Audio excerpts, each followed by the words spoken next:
Selamat pagi saudara-saudara yang dikasihi Kristus. Mari kita mengawali hari baru dengan mendengarkan firman Tuhan yang diambil dari Injil Matius bab 18 ayat 15 sampai dengan 20.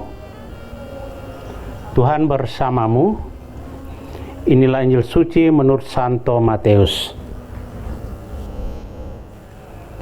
Sekali peristiwa Yesus bersabda kepada murid-muridnya, "Apabila saudaramu berbuat dosa, tegurlah dia di bawah 4 mata.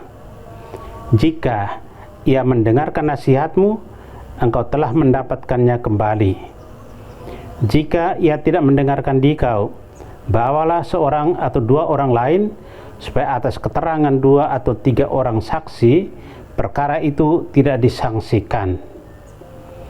Jika ia tidak mau mendengarkan mereka, sampaikanlah soalnya kepada jemaat.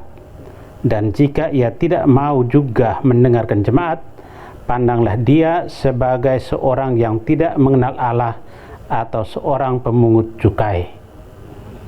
Aku berkata kepadamu, sungguh apa yang kalian ikat dunia ini akan terikat di surga, dan apa yang kalian lepaskan dunia ini akan terlepas di surga.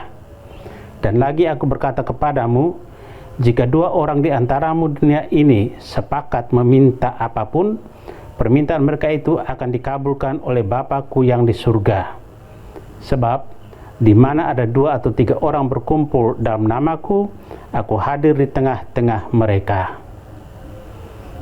Demikianlah sabda Tuhan.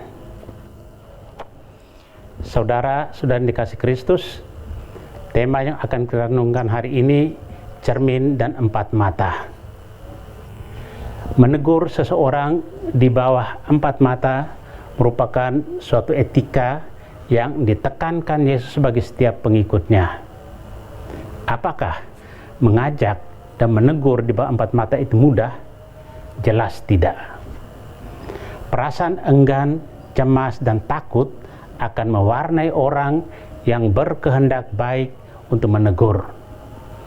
Berbagai pertimbangan akan muncul dan mempengaruhi perasaan.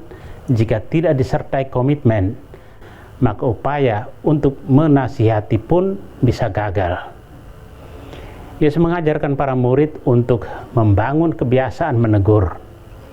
Bagi Yesus, kebiasaan menegur bertujuan untuk membangun sikap hidup yang benar. Jika ia mendengarkan nasihatmu, engkau telah mendapatkannya kembali. Teguran dapat menjadi alat kontrol sosial untuk membangun sikap hidup yang benar. Dalam pengajarannya tersebut, Yesus menawarkan kepada para murid langkah-langkah dalam menegur sesama. Yesus menekankan teguran bernuansa persaudaraan. Teguran yang disampaikan bukan menjatuhkan, melainkan mengoreksi dan membangun. Orang yang ditegur tidak menjadi tegar tengkuk, tetapi terbuka mata hatinya. Pengajaran Yesus kepada para murid menunjukkan kebiasaan menegur dalam suasana persaudaraan penting dalam hidup bersama. Sikap berdiam diri, ikut membela dengan kehilangan sikap kritis, apalagi menggosipkan sesama, bukanlah sikap yang menumbuhkan. Ketika kita bisa menegur dalam suasana persaudaraan, kita sedang menyelamatkan banyak jiwa dari jurang dosa. Saudara-saudari terkasih, Yesus menekankan pentingnya saling menasihati karena ia ingin meletakkan suatu kesadaran baru bahwa kehadiran orang lain merupakan suatu kehadiran kolektif. Artinya, orang lain dapat menjadi cermin yang dapat memantulkan kelebihan dan kekurangan diri kita. Kita harus mengakui bahwa kadang kita kurang menyadari kelebihan dan kekurangan kita. Orang lain justru lebih mudah mengenal dan mengetahui diri kita. Itu makanya Yesus meminta agar kita masing-masing bersedia untuk saling mengoreksi dan menekankan kasih persaudaraan. Hanya dengan saling mengoreksi, kita lebih mudah terhindar dari godaan untuk merasa benar di dalam kesalahan, merasa baik di dalam kebobrokan, merasa hebat di dalam kepongahan, dan merasa sempurna di dalam kelemahan.